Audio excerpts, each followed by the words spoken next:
오늘은 2025년 3월 9일이고요. 컨셉을 한번 잡아보고자 진료복이랑 마스크, 안경까지 썼습니다. 발음이 원래도 안 좋기 때문에 전달력을 위해서 이건 이제 그만하고, 일부러 이렇게 한 이유는 오늘의 주제를 본업과 관련된 걸 하나 해보려고 이렇게 입었고요. 그래서 주제는 치과 의사가 가장 많이 하는 말입니다. 치과 가면 국룰 뭐 이런 식으로 썸네일을 만들 것 같은데, 본업하면서 제가 항상 하는 말들이기도 하고, 또 왜 그 말 많이 하는지 살짝 이유까지 곁들여서 얘기해 보도록 하겠습니다. 재밌는 에피소드도 곁들여 보겠습니다. 일단 치과를 가면 정말 압도적으로 많이 하는 두 말이 있죠. 치과 의사가 가장 많이 하는 말 중에 첫 번째는 진료 시에 절대 뺄 수 없는 아하세요. 아하세요는 여러분도 당연히 예측이 되겠지만 시야를 위해서도 있고 기구의 접근을 위해서도 있는데, 조금 더 풀어서 설명을 하면 두 가지 이유가 더 있어요. 일단 첫 번째는 거울을 한번 보시고 최대한 입을 크게 벌려보세요.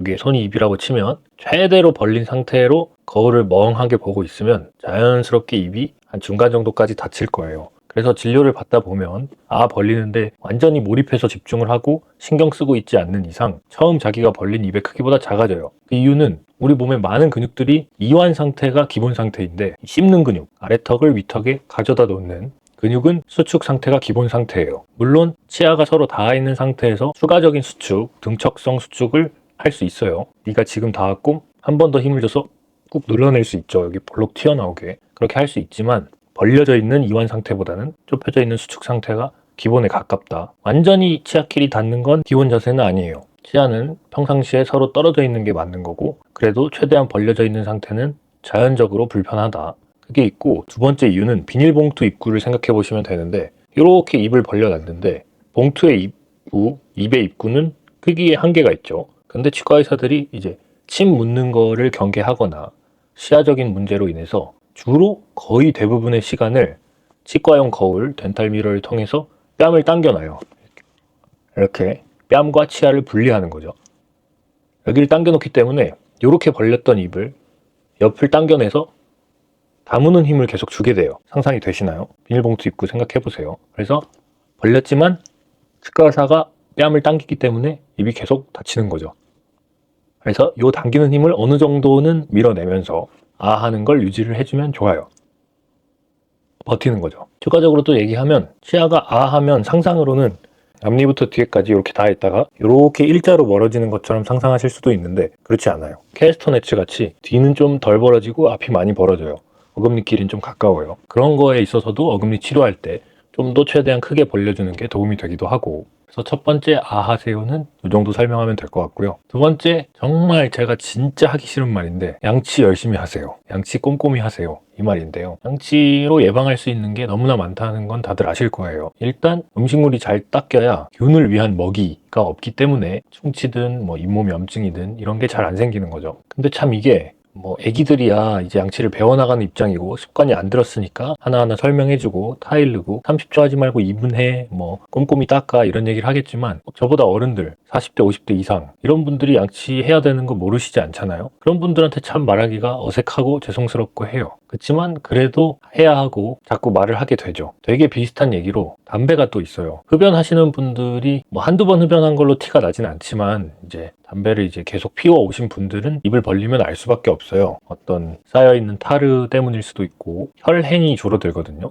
피의 통행, 그게 줄어들어서 잇몸에 착색이 생긴다거나, 굉장히 피가 나야 할 것만 같은 상태의 잇몸인데 피가 안 난다거나, 그래서 어떤 특이한 상태들이 여러 징표로 나타나기 때문에 알아볼 수 있어서 또 말은 해야 되죠. 근데 말한다고 끊을 수 있을지는 잘 모르겠어요. 확신은 없지만 어쨌든 아는 거지만 그래도 말을 해야 돼서 말을 하고, 요거에 조금 이어서 되게 직업적으로 슬픈 얘기를 해보자면, 많이들 궁금해 할 거예요. 치과 의사는 비위가 좋은지. 비위라는 건 사실 적응이에요. 다 적응돼요. 결국은 별 생각 없어지고 기대도 없어요. 입 벌렸을 때 향긋한 향이 날 거라고 기대할 수는 없잖아요. 특히나 아파서 온 사람들이고 관리가 안 될 확률이 높고, 그러니까 그거는 괜찮은데, 진짜 드물게 흡연하시는 분들 중에서 치과를 특히나 다녀보신 분들은 치과 치료를 하고 나면 피나는 치료도 있고, 아니면 관리를 위해서 자꾸 담배를 못 피게 하니까, 특히나 사랑니 빼고 이럴 때 이제 마음을 먹고 온다고 막 줄담배를 피고 오세요. 누가 봐도 한 3-4개 피 이상 폈어.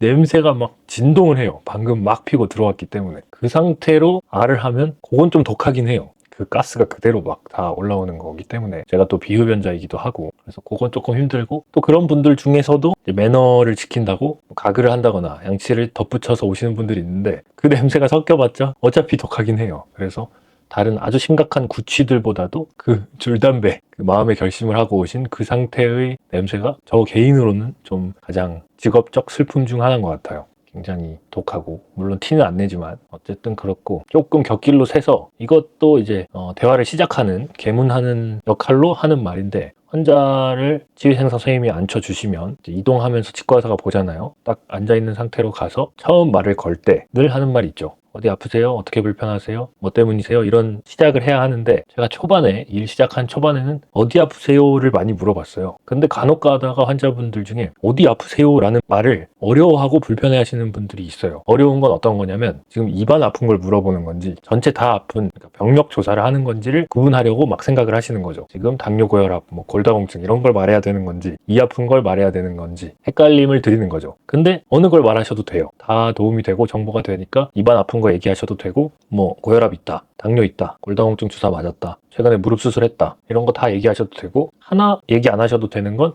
영양제. 영양제는 의약품이 아니에요. 어떤 건강 기능 개선 효과가 있다고 하더라도 약이랑 충돌도 거의 없고 효과도 낮고 부작용도 낮은 제품들이기 때문에 얘기 안 하셔도 되고요. 치과 특이적으로 얘기를 하나 하면 그런 건 얘기하시면 좋긴 해요. 이제 어르신들 중에 치약 대신 소금물을 쓴다거나 물 대신 차를 마신다거나 이런 약간의 습관의 변주를 줄 수 있는 것들은 얘기해 주시면 좋긴 하고요. 넘어가서 어디 아프세요가 어려울 수도 있지만 불편해 하시는 분들도 있어요. 자, 왜 그 말이 불편한지에 대해서 저도 명확히 이해는 못했는데 반응이 어떤 식이냐면 아파야만 치과 오나? 아파서 온 거 아닌데? 안 아픈데요? 이런 대답이 나올 때가 있어요. 그러니까 뭐 정기 검진일 수도 있고 그냥 궁금한 게 생겼을 수도 있고 뭐 다른 어떤 얘기를 하고 싶은 걸 수도 있지만 어쨌든 어디 아프세요? 라는 말이 불편할 수 있다. 그래서 제가 두 번째로 바꿨던 건 어떤 게 불편하세요로 바꿨었어요. 이거는 아픈 것보다는 조금 확장된 범위니까 뭐 음식 끼일 수도 있고 아니면 씹을 때 느낌이 아픈 거랑 다르게 뭔가 특이해졌을 수도 있고 뭐가 걸릴 수도 있고 턱이 걸린다거나 이렇게 용어를 바꿨더니 이거 역시 또 그런 뭐랄까 검진까지 커버하진 못하더라고요. 어디 불편하세요 하면 불편한 데 없는데 이렇게 되는 분들이 있어요. 그냥 궁금한 거 물어보러 오신 거죠. 그래서 그것도 잠깐 쓰다가 안 쓰고 그래서 또 쓴 게 어떻게 오셨어요로 확 확장을 해버렸어요. 근데 이거는 안 좋은 선택이었던 게 그것도 제가 본 적이 있는데 유튜버가 돌아다니면서 자기 유튜브 어떻게 봤냐고 했나? 나 프로그램 어떻게 보셨어요? 하니까 유튜브로 봤어요. 이런 대답처럼 제가 치과에서 진료하다가 첫 개문을 어떻게 오셨어요? 하면 버스 타고 왔지? 라던가 걸어서 왔지 라던가 이런 대답이 나올 때가 있어요. 이것도 안 좋은 선택이었다. 그래서 요새 그나마 보편성 있게 마무리로 쓴 마지막으로 시도하고 있는 건 어떤 일로 오셨어요를 쓰고 있긴 해요. 그래서 어떤 일로 오셨어요로 주소, chief complaint를 듣고 있고 뭐 요거는 무난하게 그래도 괜찮은 것 같아요. 결국 또 돌아가서 다 물어보긴 해야 돼요. 아프세요? 불편하세요? 어떤 느낌이세요? 이런 걸 세분화하긴 해야 되지만 어쨌든 시작은 그렇게 하고 있다. 이 말도 진짜 많이 하죠. 처음에 무조건 해야 되니까. 그렇고 아까 얘기하다가 생각난 건데 담배나 냄새 이런 얘기에 이어서 마무리를 하나 얘기를 해보자면 치과 오셔서 부끄러운 많은 분들 중에 걱정을 많이 하시는 게 본인 입냄새 날까봐 혹은 입안에 어딘가에 음식물 끼어 있을까봐 이런 걱정을 되게 많이 하시는데 하나도 걱정하지 않으셔도 돼요. 진료 시작하는 처음 학생일 때만 조금 신경 쓰이고 비위생적으로 보이고 힘들지 지금은 아무 생각도 없습니다. 그냥 빨리 제끼고 진단해서 치료해주고 싶은 마음이 더 크지 입냄새도 뭐 아까도 얘기했지만 입을 벌렸을 때 향긋한 걸 기대할 수는 없죠. 특히나 아픈데 어디가 안 좋은데 좋은 냄새가 나겠습니까? 그래서 뭐 그건 어쩔 수 없고 물론 음식물이 너무 많이 껴있고 이러면 진단에 방해가 되긴 하죠. 충치를 덮고 있을 수도 있고 잇몸을 밀어내고 있을 수도 있고 그래서 그런 거는 양치를 깨끗이 하고 오시면 진단하는데 조금 낫긴 하다. 뭐 안 하고 오셔도 됩니다. 안 하고 오셔도 되고 오히려 반대로 그동안 계속 잘 안 하다가 방금 막 치과 온다고 너무 빡빡 이렇게 닦고 오셔가지고 막 잇몸에 상처가 있다거나 이렇게 치약 냄새 풀풀 풍기면서 오시는 분들이 있는데 그런 게 오히려 더 뭐랄까 상처만 생기고 큰 도움은 안 되는 것 같아요. 그래서 그러실 필요는 없다. 괜찮다. 입냄새도 괜찮고 음식물 껴있어도 됩니다. 요새는 뭐 시금치 껴서 와도 대파 뭐 고기 껴서 와도 아유 맛있는 거 드셨네 하고 맙니다. 그러니까 너무 걱정하지 마시고 그래서 오늘은 아주 가볍게 치과 가면 많이 들을 수 있는 말 특히나 치과 의사가 많이 하는 말 위주로 해서 얘기를 해봤는데 반응이 괜찮으면 또 다른 에피소드라거나 치과에서의 국룰 이런 거 정리해서 한번 찍어보도록 하겠습니다. 끝입니다. 그리고 양치 열심히 하세요. 끝!